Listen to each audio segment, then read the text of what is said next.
શું મિત્રો તમે પણ આવો વેજ પુલાવ એકદમ ટેસ્ટી ઘરે બનાવવા માંગો છો તો આજનો વિડીયો પૂરો જુઓ અને સરસ મજાના આજે તમને વેજ પુલાવની રેસિપી બતાવી। પહેલાં આપણે તેલ લઈ લઈશું, તેલને થોડું ગરમ થવા દઈશું। એની અંદર આપણે નાખીશું તેજ પત્તા અને લવિંગ મરિયા અને તજનો આખો મસાલો, જીરું અને મસાલા બધા મિક્સ થઈ ગયા તેલની અંદર આપણે નાખી દઈએ છે ડુંગળી।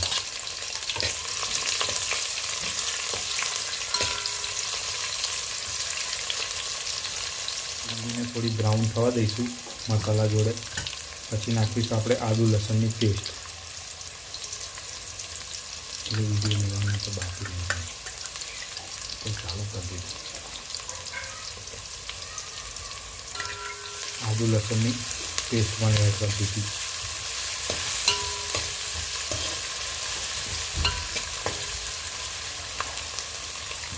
એની અંદર હવે નાખીશું આપણે મોટા ચોપ કરેલા મોટું કટિંગ કરેલું ટામેટાં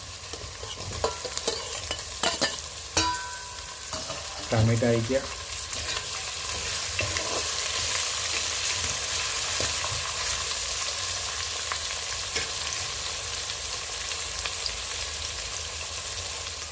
એક બટાકો સમાર્યો છે, કેપ્સિકમ છે, ગાજર છે, વટાણા છે અને ફુલેવાર, આ બધું એની અંદર હવે એડ કરીશું।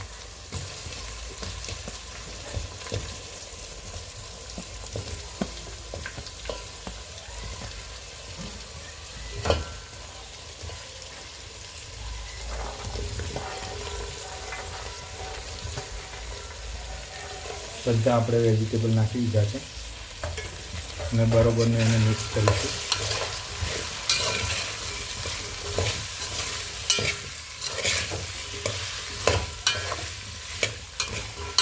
બરોબર હવે મિક્સ થઈ ગયું છે। અંદર મરચું નાખ્યું, આપણે ગરમ મસાલો નાખીશું થોડો, 1 ચમચી ધાણા જીરું પાવડર, સ્વાદ અનુસાર મીઠું નાખીશું।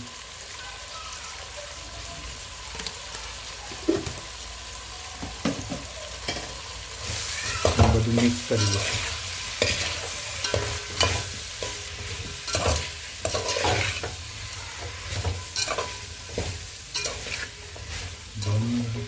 હવે બધું બરોબર મિક્સ થઈ ગયું છે।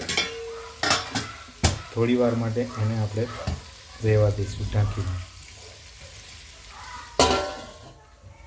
હવે આપણે બાસમતી ચોખા લઈ લઈશું, થોડું પાણી નાખીને આપણે 2-3 પાણીથી આપણે એને ધોઈ લઈશું। હવે આપણે ચોખાને સરસ ધોઈ નાખ્યા છે, હવે નાખી દઈશું। હવે આપણી જે સબ્જીને બધું છે એ સરસ મસાલા બધા મિક્સ થઈ ગયા છે, એની અંદર હવે નાખી દઈશું આપણે બાસમતી ચોખા।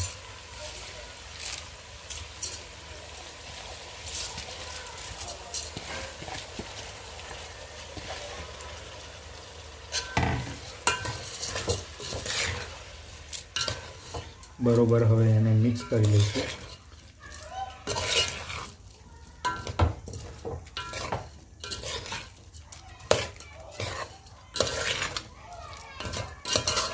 બધું બરોબર મિક્સ થઈ ગયું છે અને હવે માપ અનુસાર આપણે નાખીશું અંદર પાણી।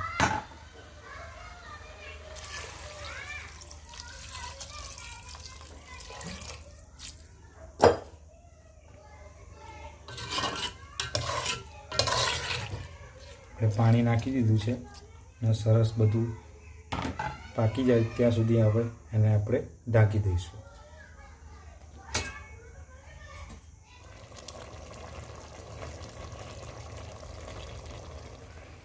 જો મિત્રો જોરદાર થઈ ગયો છે। હવે આપણો પુલાવ બધી સબ્જીઓને બધું પાકી ગયું છે, મસ્ત પુલાવ રેડી થઈ ગયો છે।